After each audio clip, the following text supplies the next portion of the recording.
मोरखा 30 नवंबर 2022 बल्दिया Korangi where वो archery championship तलबा तलबात ने तीरंदाजी के जौहर दिखाए। बल्दियाती स्कूल्स के बच्चे सलाहियतों में बड़े निजी स्कूलों से कम नहीं, पजीराई की जरूरत है।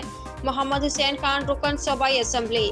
मुस्तकबिल के सुपरस्टार्स देख रहा हूँ। सैयद महफूज अल हक, नायब सदर सिंध ओलंपिक एसोसिएशन। महकमा तालीम DMC कोरंगी और डिस्ट्रिक्ट बेयर बो आर्चरी एसोसिएशन के बाहमी इश्तराक से बच्चों के आलमी दिन के मुनासबत से तीरंदाजी के मुकाबलों का इनेकाद किया गया, जिसमें 150 से ज़ायद तलबा तलबात ने मुख्तलिफ कैटेगरीज के मुकाबलों में हिस्सा लिया। मुकाबलों की तैयारी international certified coach Farrukh Bilal ने करवाई, जबकि QAA आर्चरी ने तकनीकी सपोर्ट फ्राहम की और सिंध बेयर बो आर्चरी एसोसिएशन ने खसूसी ताउन किया।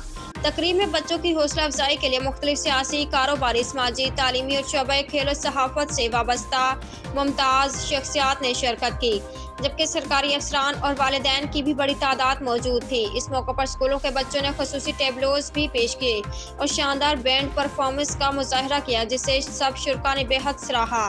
तकरीब के मेहमान खसूसी साबिक वज़ीर बल्दियात मोहम्मद हुसैन खान MPA ने अपने खताबात में महकमा तालीम के अफसरान को प्रोग्राम के इनेकाद पर मुबारकबाद पेश की और कहा कि प्राइवेट स्कूल्स की तरह बल्दियाती स्कूलों के बच्चों को भी पजीराई की अशद ज़रूरत है।